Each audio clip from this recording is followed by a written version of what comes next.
Alright, it's late night. You know where Mike Messier is. I know where I am, I think. I'm driving over the Newport Bridge.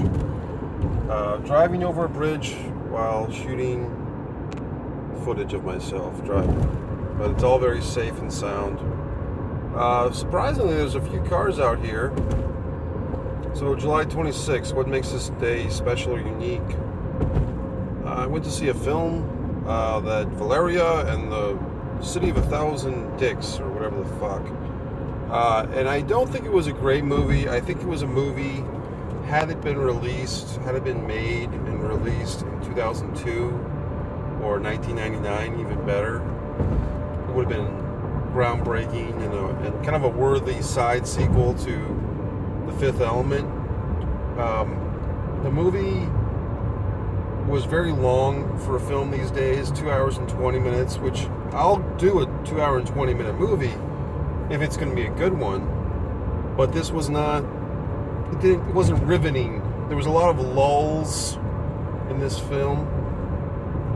And, and I was literally the only person in the theater on a Wednesday night, 7 o'clock show, non-3D. Maybe that had something to do with it. But the movie's been getting kind of panned. I wouldn't say it was a horrible movie. I just feel like the minute it started, and spoiler alerts, so turn off the video if you insist on seeing this film, and maybe you should. Don't, if you want to see it, see it. I don't think it's harmful to see this movie, which I can't even remember the title, Valeria and the, Planet of 1,000 Islands or 1,000 Cities. Just a really gobbledygook of a title. But the fact is, the movie starts, spoiler alert, with David Bowie's Space Oddity. This is Ground Control, Major Tom. How many documentaries or films or music videos or tributes to somebody about space, like you see NASA people, or you see any type of Martian movie or alien movie or space exploration video, and what do they always fucking play? This is Ground Control to Major Tom. And it's like, okay, yeah, that's a paint by numbers. We need a movie about space. Break out David Bowie, fucking Major Tom. And the movie is so long. There's a part, and Rihanna comes in. She's actually pretty good. But she comes in 40 or 50 minutes into this fucking thing, and the scene where they go find her character, and they're not even looking for her per se, but she shows up, it does feel like the main character, whose name is atrocious, and I know it's based on a goddamn graphic novel, so all the fans will be upset if anyone sees this fucking video, but the fact that he goes to see her and they start playing fucking Wyclef Jean, like not even the Bee Gees song, but the Wyclef Jean song, with the Bee Gees, Staying Alive. That was like 1997, if I'm correct. And I don't think that was necessarily involved in the Fifth Element film, but it was the same time era of 1997. I want to say that the Wyclef Bee Gees, sampling, and I don't even know if Wyclef is still making music. I believe he's still alive. I thought he was running for office in Jamaica or somewhere, or Haiti or something. Good for him, but I don't recall if that song had anything to do with the Fifth Element. But it just, the way that they played it, and some of the, the supporting background alien characters, the Star Wars bar type of people who were just floating around the background, it felt very much like the Fifth Element, as if they were trying to take you back sentimentally, if you remember the Fifth Element, take you back to 1997. I mean, when I saw the Fifth Element as a very small guy, a small kid sneaking into that, I saw it the same night I saw Austin Powers, the first one. So if you were to make like an Austin Powers, like if you were to make a movie with Mini-Me or something like that, how antiquated is that? And I'm not, look, those were better times. The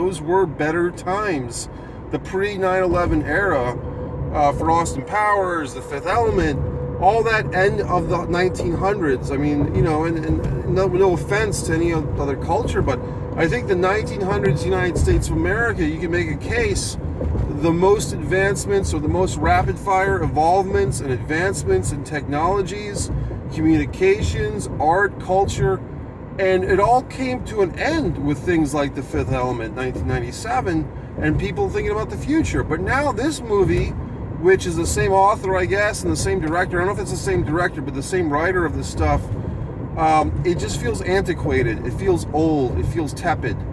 And it's not that it's bad, it just feels like it's not brand fucking new. And that's not a good thing.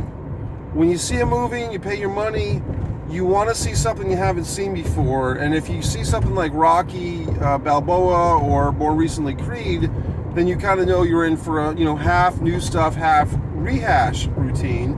But with sci-fi, you want some advancements in the game, and this just felt a little too much like aliens, and the weird looking aliens in a suit, and they act kind of human, and isn't that great? And things like Avatar. And I went to see this movie tonight. I was kind of hedging on it, but I haven't been feeling great, and I decided to go see it. And I saw an online YouTube review where the girl kind of made a case to see this movie, and I didn't even watch her whole video, but I'm like, yeah, I'll go see it. And her basic shtick was that critics are always too tough on the movies, and if you want to see a movie, you know, it's worth seeing. So I went to go see it based on that passable, you know, frustrating or passable recommendation. Like, hey, it is kind of a cool movie. I went to see it, and I'm saying, hey, it's not kind of a cool movie. I mean, it's really a thing where I was the only one in the theater. I could take certain liberties. I could take my shoes off. I even cracked my toes at times and cracked my neck. I even stood up and jogged around a little bit in the theater just to say I did it. I went to the restroom several times. When I got into the film, this was good. They were playing like music, you know, in the theater, but they were playing the same macaroni and cheese commercial over and over again on mute about 20 times in a row before I got up and I went to the fucking assholes who worked at the theater and explained to them, hey, you know, you got this macaroni and cheese thing on loop. And this is the second night in a row. I saw Dunkirk the other night, 2 nights ago, or last fucking night. So I'm Mr. Movies, Mike Messier all of a sudden, and blah, blah, blah, blah, fuck. So that's the end of this review. I will give a narrow thumbs down. Only see this film if you're a fan of the graphic novel and, you know, want to be one of those assholes that compares notes between whatever the fuck it's called, Valerian, the City of 1,000 Planets, or whatever. If you want to compare notes, if you're not terribly, you know, if you want to save your money, then go to the beach or enjoy the sun. But I do feel bad in a sense that it does look like they put a lot of time, effort, and care into this movie, but maybe too much almost, because it does feel antiquated. It feels like they had this thing on the stove a little too long, and now it's burnt. And it's just, like I said, the word would be, it's like sci-fi that feels like 90s retro sci-fi, but it's 2017. And so it's just, you know what I mean? So MikeMessier.com for all your Mike Messier needs, wants, and desires. This is Mike Messier, movie fucking guy, all of a sudden with your fucking review of a film that I saw, and that's it. Thumbs down.